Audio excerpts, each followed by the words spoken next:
Yeah, so in fact, that brings up a key question I have for you about this expertise issue. So ultimately, the members they bring bills, right? And you need expertise to formulate a bill, right, and decide what bills you want to submit and throw in the hopper. And then the other is on the vote. They have Yeah. to vote on things, and they need expertise to vote on things. These seem to be the two fundamental member responsibilities. And so you need expertise in both cases. Now, where do you get that expertise? You can get it from you can learn it yourself. You can go to your lobbyist friends or your associations. You can go to OTA, a new version of an OTA. You can go to a committee. You can Yeah. have an expert on your staff. You can talk to Harvard. You know, what ways do you think this expertise should be organized to enable better decision making at those two levels?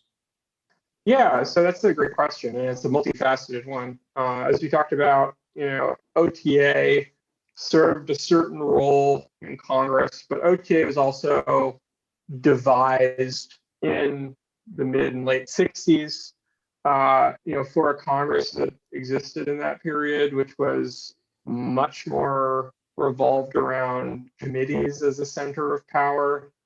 Today, the balance of power has shifted, very significantly towards leadership. So you have these sort of three poles: the rank and file, leadership, and committees. And arguably, maybe it was too concentrated committees for a while, but that was a very central and relatively functional part of policymaking for a very long time.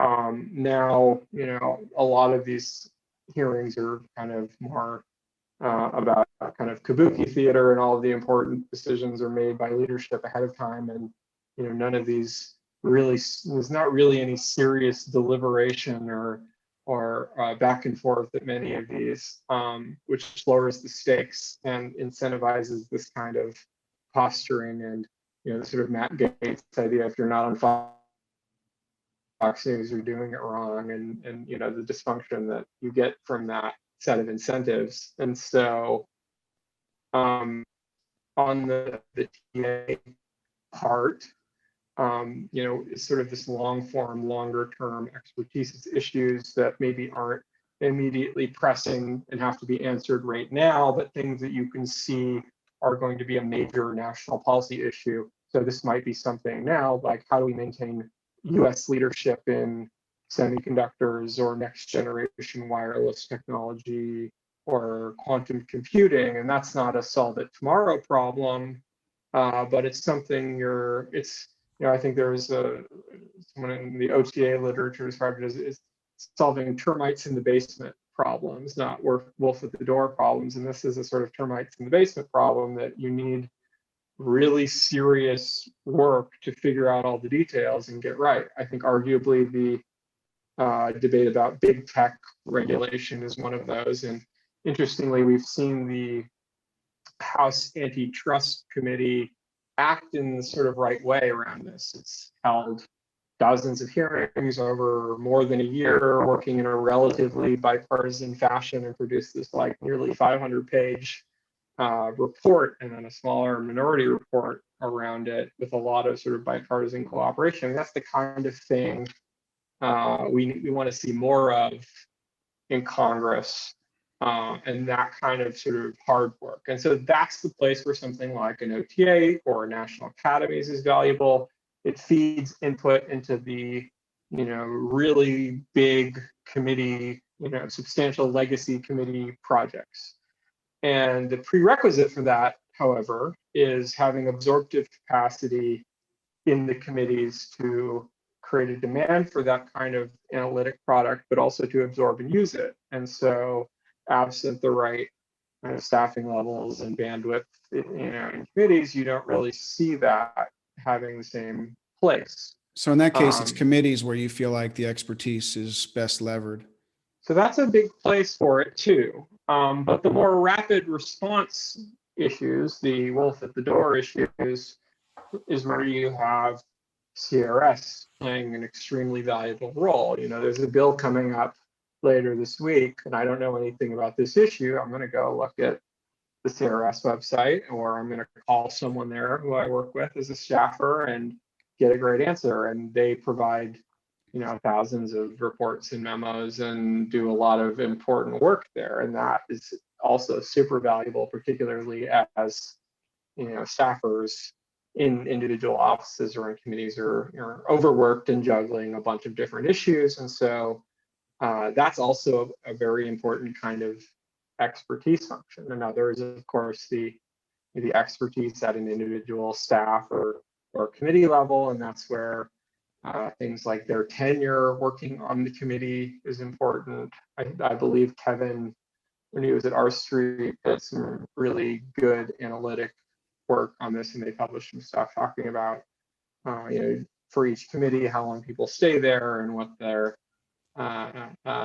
stuff is. And I think that's another really important area to think about as we're thinking about this sort of this institutional knowledge facet of expertise. And then I think, of course, there are personal offices. Of course, there are other entities.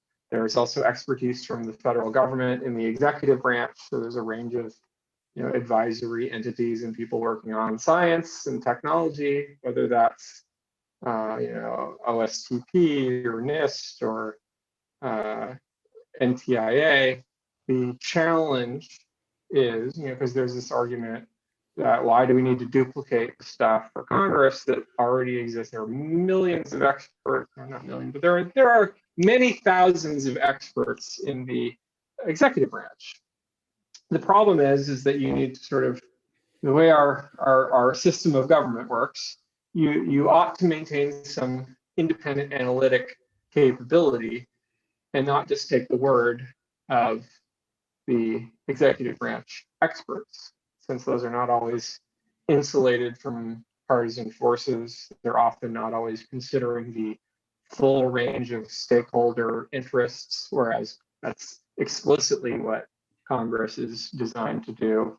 And so, for example, there's been this sort of recurring debate every few years about whether we should have a mandatory backdoor to encrypted communication, and Apple has been resistant to this idea that they should have a backdoor because it would compromise, create new cyber vulnerabilities and compromise all the sensitive information I have on here, health data, payments, what have you. Whereas law enforcement and the FBI have kind of come in and said we need to have this sort of backdoor mandate, without being especially specific about the technical details of how this would work and what it would entail. And so this is a situation where you might have experts from the Department of Justice rolling in and saying, this is a great idea, you should do this, right? On the other hand, you have Apple running in and saying, we can't possibly do this, it'll be a disaster. And the truth is probably somewhere in between. It's at least an empirical question of what are the trade-offs of doing it this way or that way, and do we do it for just data that's stored on the device, or also all data in transit at the same time? And that's a tricky question, and there doesn't really exist the right kind of expertise in the legislative branch right now to analyze many of those kinds of questions and implications, and they're left taking the word of companies or of biased or at least self-interested executive branch entities or various think tanks and lobbyists who themselves have conflicts of interest. I mean, the think tank ecosystem was, I think, what Speaker Gingrich had in mind to replace some of this capacity that they were defunding in Congress. And he was involved with a number of beneficial arrangements to that effect in his time. But think tanks, I can say as having worked for them for many years, often have structural funding conflicts. And that's sometimes, it's different depending on what the funding model is, but all of the funding models have certain kinds of structural challenges. If you have individual donors, that can bias you to being overly ideological and trying to manufacture in crisis all of the time, particularly if you're a partisan grassroots group. This can be a factor, talking about why we need to sort of cut a deal on climate with Biden is not going to motivate your supporters, but telling them it's, literally socialism is going to rile them up. Likewise, many of the groups that work on tech are heavily corporate funded, and that creates a lot of sort of transactional incentives, which I think can mean that the type of work being done shouldn't necessarily be taken at face value by people in Congress. And another big model is foundations, that I think is the best of those. But still, there can be a tendency towards sort of technocratic thinking and groupthink, and they can have their own structural incentive biases as well. And even with all of that, think tanks tend to not produce work that has the same methodological approach as like an OTA. It tends to be more like a CRS. It's the opinion of a couple of analysts doing a literature review, which may be really good or may not be really good, depending on the institution, depending on the individual scholar. Some of the work is fantastic that's out there in nonprofit world.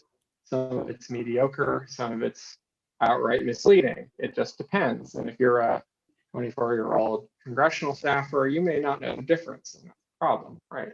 But none of this work is the sort of, robust model like an OTA. It's not getting a panel of expert peer reviewers and a multidisciplinary, committee of authors and going through the process, right? So I think the type of input you get from outside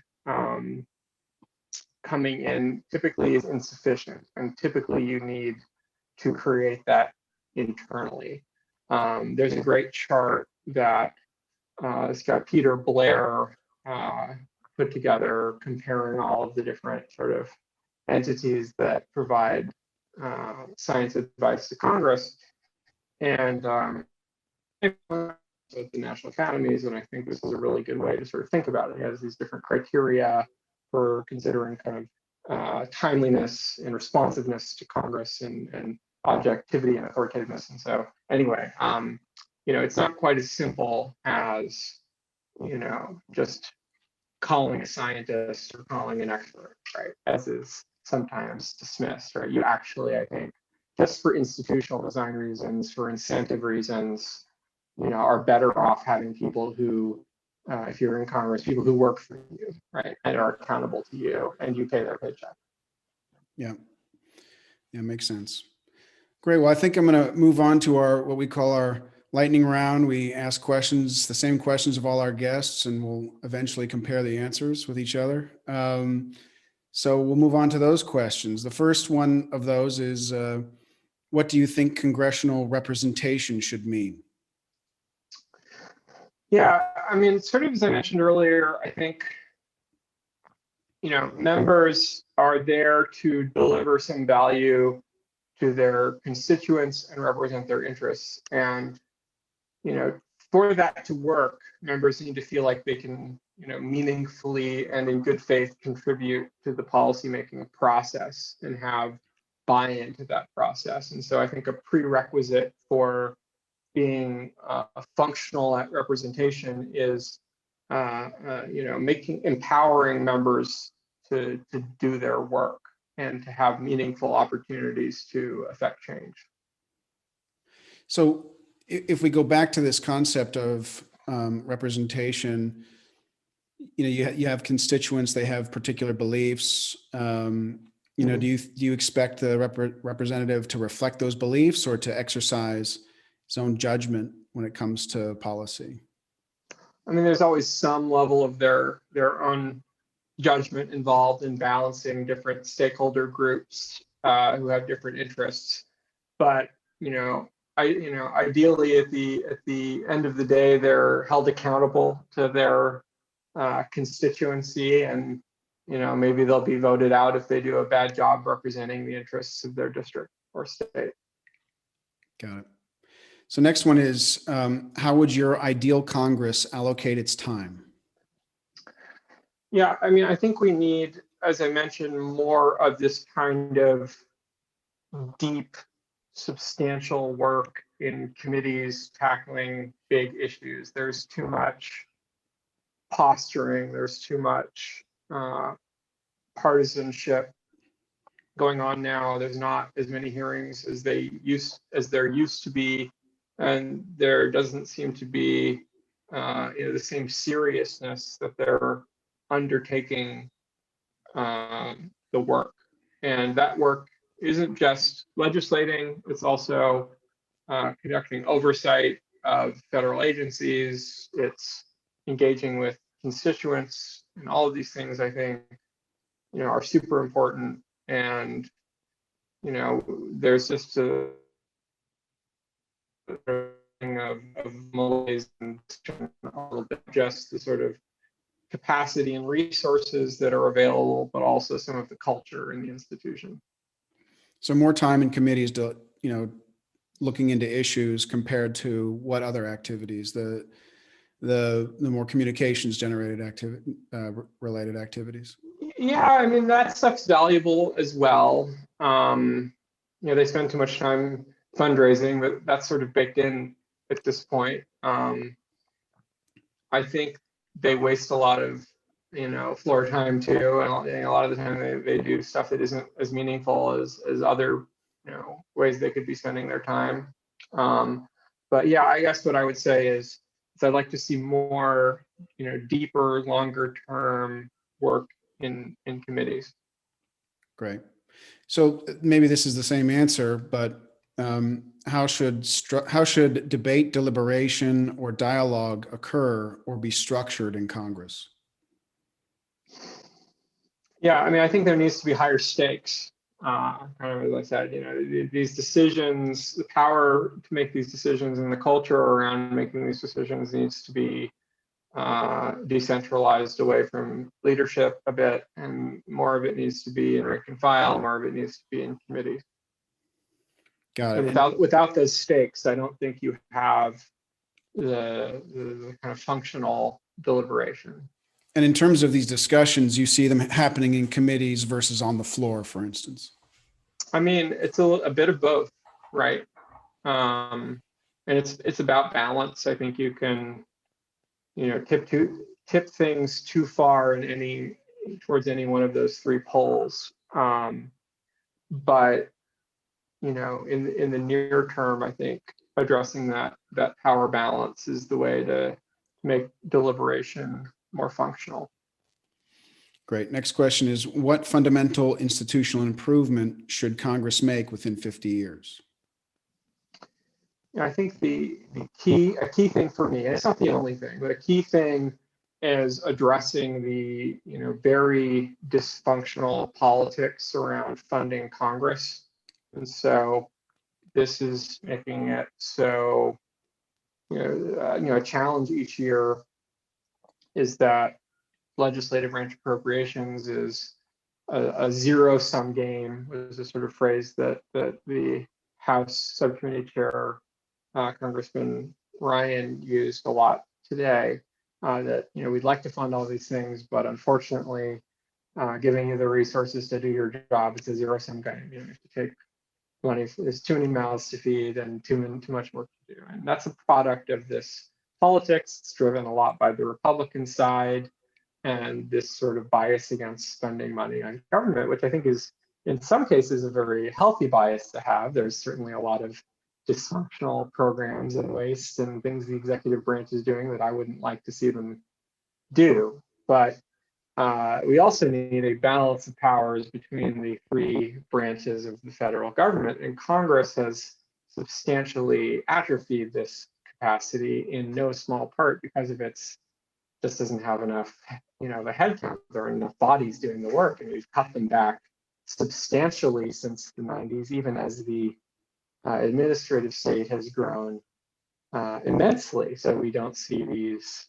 functions Congress should be doing, like oversight, like periodic agency reauthorizations, and so forth. And so this, I think, is driven substantially by this capacity problem, which originates with the funding for the legislative branch, and that has to do with the politics of spending money on itself. You don't get political points or campaign contributions for paying your staff more or hiring more staff, or even worse, giving yourself a raise. That's a horrifying prospect from a political perspective, but the member pays a functional cap on staff pay, and DC is a much more expensive city than it used to be, not that long ago. And so, if you're a staff, or particularly on the House, you don't want to live in a group house anymore. You have a lot of incentive to sell out to K Street if you want to have a family and be an adult, right? So I think that creates a lot of dysfunction, and we need to get over that culture and get some of the thinking, particularly on the right, realigned about this is the very essential constitutional role for Congress to play, and it needs to be equipped to do that. Particularly if you look at something like the Government Accountability Office, which is made a pretty substantial, I think it was a 12 or 13% increase request in this year's budget request, and it's probably not going to get that. Yet, GAO reports a savings of several $100s for every dollar of its budget, right? And so this is not something that's contributing to the national debt, right? It's doing the opposite of that. But the politics are still there because just the optics of spending money here doesn't look good. And so we need to, I think, figure out how to build a coalition to address that. And so this has been something that I've been working on with some allies on the left, like Daniel Schumann. And so we put together a letter this year. It's the third year we've done it, organizing groups on the left and right to advocate for increasing the legislative branch funding, which is its called the 302B sub-allocation, which is the sort of slice of the pie that it gets of the all the different appropriation subcommittees. And part of this is the sort of bad optics of spending money on Congress, but part of it is also that the other subcommittees are more powerful and have their own kind of political incentives tied to them. The legislative branch chair tends to be a stepping stone to other higher things, and so there's not a lot of incentive to go fight for Congress as an institution. This is something that Matt Glassman has written some great stuff about as well. And so anyway, I've talked about this for a while, but I think that's one of the, forget your original framing of your question, but I think giving Congress another $1 billion or two is a really important thing, and it's a tiny, tiny fraction of the overall, amount of federal discretionary spending. And yet, I think it could have a big impact, both in making our democracy more functional, but even in reducing the sort of bloat in the federal government overall, since Congress would have an ability to conduct more muscular oversight, and also just to make smarter decisions and more efficient decisions about how to do things. Right. Next question is, what book or article most shaped your thinking with respect to congressional reform? Well, I have very much enjoyed the research and writing of some of the scholars in this space, not necessarily a book, but a lot of white papers from people like Daniel Schumann and Kevin Kosar.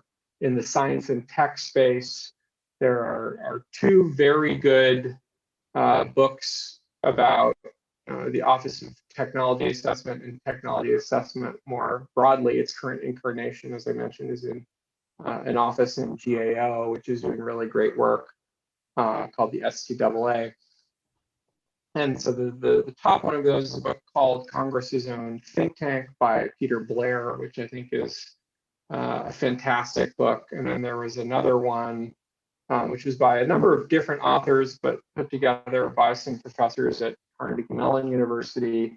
And it was a little bit more recent, coming in the early 2000s, and it has a also kind of a really good survey of legislative science and technology advice and what it means for that to be effective and how to structure it. And so those are two books that I found very influential in my thinking.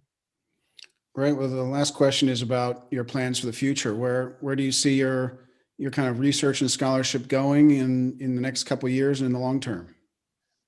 Well, right now, Daniel Schumann and I are wrapping up a big data set we put together around funding and staffing for Congress going back a number of decades.